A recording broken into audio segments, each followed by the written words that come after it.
예레미야 33장 15절 말씀입니다.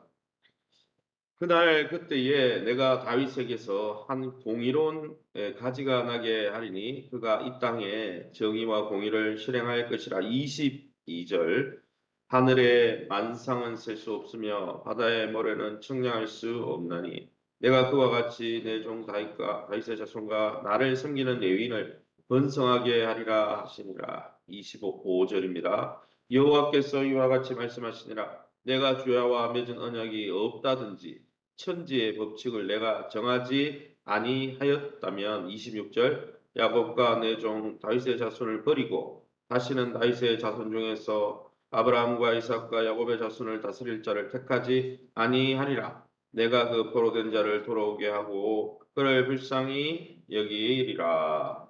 아멘. 오늘은 예레미야 33장 14절에서 26절 말씀으로 언약의 신실하신 하나님이라는 제목으로 말씀을 함께 나누기 원합니다. 이 예레미야에게 33장 또 32장에 계속 새 언약을 맺겠다. 그리고 그 새 언약을 통해 하나님 나라를 다시 성취하고 이스라엘 백성을 회복시켜 주겠다. 이런 회복의 약속을 오늘 본문에서는 더욱 구체화하고 계십니다. 그래서 반드시 그 회복의 약속이 이루어질 거다라고 강하게 강조하고 있는 장면이죠.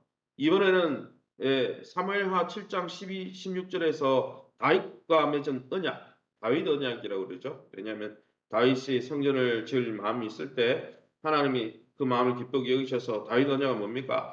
다윗의 후손 가운데 영원한 왕, 즉 메시아가 와서 하나님의 영원한 나라를 세울 거다. 그 약속을 옛날에 다윗에게 주셨는데 그 약속을 위해서라도, 그 약속을 성취하기 위해서라도 내 나라를 다시 회복시킬 거다.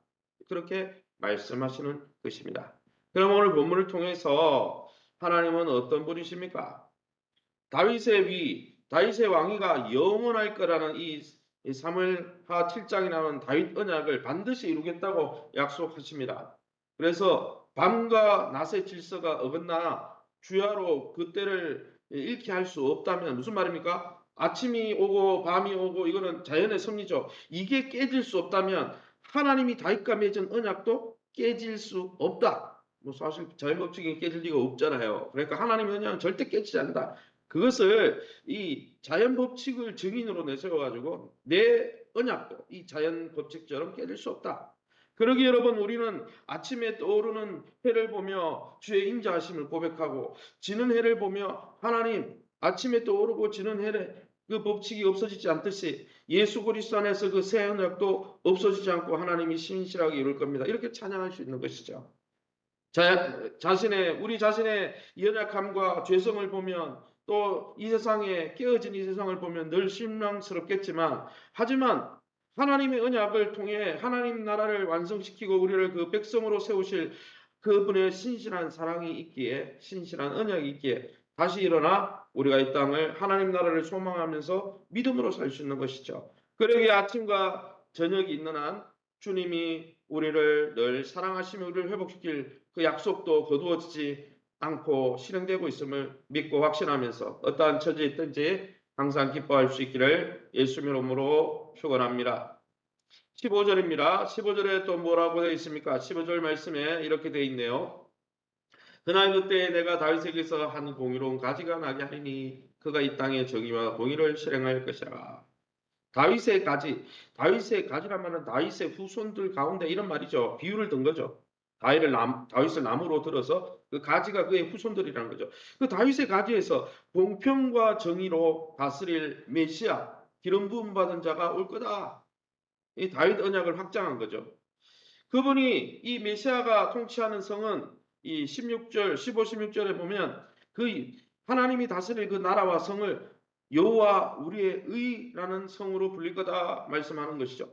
실제 역사에서 이스라엘 왕위가 끊겼습니다. 성전도 무너졌고 왕위도 끊기고 제사장 가문들도 다 사라져 버렸어요. 없어요. 누가 제사장 가문인지 레위 지파인지도 모릅니다. 모든 것이 다 단절돼 버렸죠.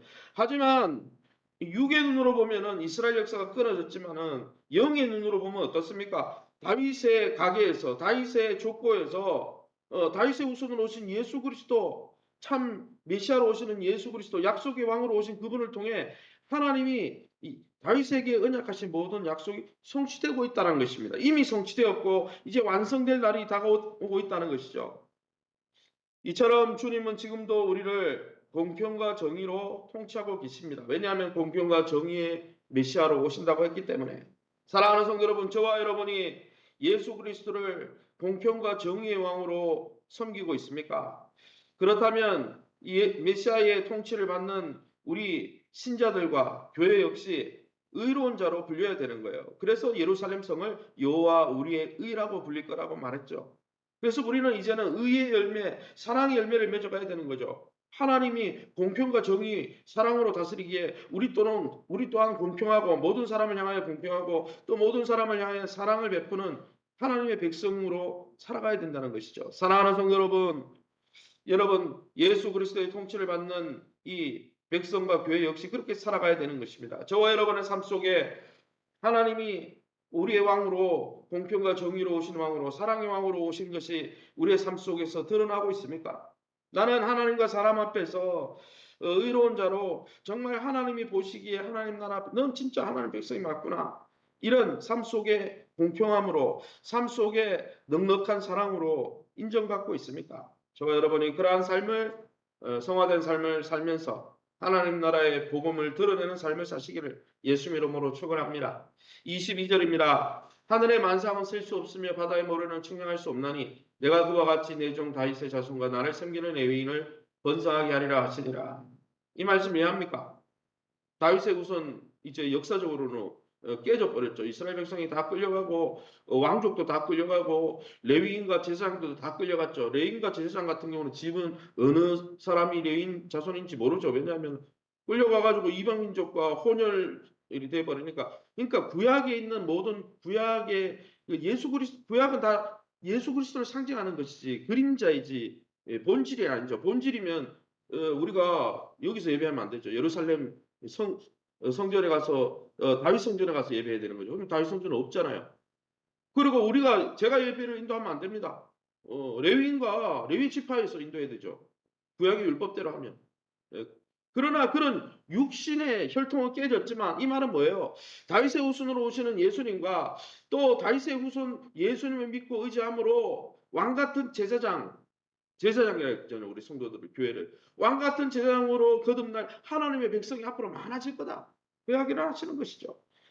새롭게 회복될 이스라엘 집을 다스릴 이상적인 왕 메시아 예수님을 보내주시고 또한 예수님을 왕과 제사장으로 세우시고 또 그를 믿는 후손들을 셀 수 없게 많게 하시는 거라는 거예요. 이것은 참왕으로 오신 참 대제사장으로 오신 예수님을 상징하고 또한 왕 같은 제사장의 역할을 하면서 레위 지파를 할 신자들을 믿는 자들을 가리키는 표현이죠.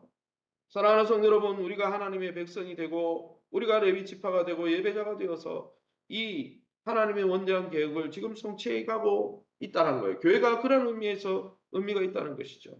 그러기에 저와 여러분이 날마다 하나님 앞에 참 예배자로 왕 같은 제사장으로 하나님을 영화롭게 하며 하나님 나라 백성으로서 깨진 이 세상 가운데 깨진 세상을 바라보지 말고 영원한 하나님의 나라 주님 오실 때 임재할 영원한 하나님 나라를 소망하며 예배하면서 하나님의 백성으로 넉넉히 승리하시기를 예수님 이름으로 축원합니다. 마지막으로 25절 26절입니다. 여호와께서 이같이 말씀하시니라 내가 주야와 맺은 언약 아침 저녁에 오는 이런 자연법칙을 이야기하죠. 주야와 맺은 언약이 없다든지 만약 그게 없어진다든지 천지의 법칙, 자연법칙, 봄, 여름, 가을, 겨울 24절기가 오는 이런 자연법칙을 내가 정하지 아니하였다면 그걸 깨뜨렸다면 야곱과 내 종 다윗의 자손을 버리고 다시는 다윗의 자손 중에서 아브라함과 이삭과 야곱의 자손을 다스릴 자 메시아를 보내지 않을 거다. 택하지 않을 거다. 이 무슨 말이에요? 하나님이 26절에 보니까 하나님이 영원히 이스라엘 자손을 버렸구나. 앞에 잘 보세요. 가정법이잖아요. 만약 아침이 오고 저녁이 오는 이 자연법칙을 내가 깨뜨리지 않았다면 만약 이걸 깨뜨린다면 이 뒤에 있는 것도 깨뜨리겠다. 이 말은 이걸 지금 깨뜨리지 않고 놔뒀잖아. 이 가정법을 잘 알아야 되죠. 그러니까 이걸 보면서 너희가 예수 그리스도를 보내주고 그것을 통해 하나님 나라를 세워가고 우리를 하나님의 백성으로 세우겠다는 그 언약은 절대 없어지지 않는다. 그래서 26절 하반절에 뭐라고 합니까? 내가 그 포로된 자를 그 언약 때문에 돌아오게 하고 불쌍히 여기리라. 이래야 문맥이 맞는 거죠. 여러분 버림받은 족속이라고 이스라엘 백성이 멸시당하고 조롱당하고 바벨론 토로 끌려가서 이 바벨론 사람들에게 조롱당하겠지만 왜? 하나님 앞에 징계받는 거니까. 하나님께서 그들을 영원히 심판하고 버리는 게 아니고 그들을 징계해서 그들이 무엇이 잘못된지 돌이키게 하려고 징계하지만은 그들에게 다윗 언약 때문에 긍휼을 베풀어서 다시 회복시킬 거다. 그들의 70년이 끝나고 그들이 회개하고 돌아오잖아요. 학개, 스가랴, 말라기 또 뭡니까 느헤미야, 다니엘도 그 시대 사람이고 에스더도 그 시대 사람이고 에스라, 느헤미야도 그 시대 사람이잖아요. 그래서 1차, 2차, 3차로 바벨론에 막는데 1차, 2차, 3차로 돌아오잖아요. 이스라엘 백성. 그래서 학개, 스가랴 성전을 짓고 나중에 그게 헤롯 성전으로 바뀌긴 하지만은 어쨌든 가시적으로는 이스라엘 백성이 그렇게 회복되겠지만 이것은 단순히 이스라엘 민족을 회복시킨다는 게 아니라 영적인 이스라엘, 하나님의 백성을 세우시고 하나님의 영원한 나라를 예수 그리스도를 보내서 그 영원한 나라를 역사 가운데 이스라엘은 하나님의 영원한 나라 교회를 상징하는 것이잖아요. 그래서 그렇게 세워가겠다 말씀하시는 것이죠. 지금도 온 세계 열방에 하나님께서 예수님의 12제자를 통해 12제자가 복음을 전한 결과죠. 예수님이 복음을 전한 결과죠. 그 결과로 말미암아 하나님의 백성 교회가 세워져 있지 않습니까? 그리스도께서 우리를 대신 위해서 버림받고 24절에서 26절에 나오듯이 조롱받고 멸시받으심으로 우리를 죄와 사망의 그 멸시와 조롱 가운데 우리를 건져주시고 하나님의 백성으로 포로된 영적인 포로, 죄의 포로된 자에서 우리가 불쌍히 여김을 받았다는 것이죠. 그러게 저와 여러분이 하나님의 이 불쌍히 여김으로 용서받았으니 우리 또한 주기도문에 나오듯이 많은 사람들의 죄와 허물을 용서하면서 하나님이시는 참 화평과 화목의 삶을 살며 이 화평의 통로로 화목의 통로로 화목제물로 오신 예수 그리스도를 증거하는 복된 저와 여러분 다 될 수 있기를 예수님 이름으로 축원합니다. 시간을 우리 합심해서 기도하기 바랍니다.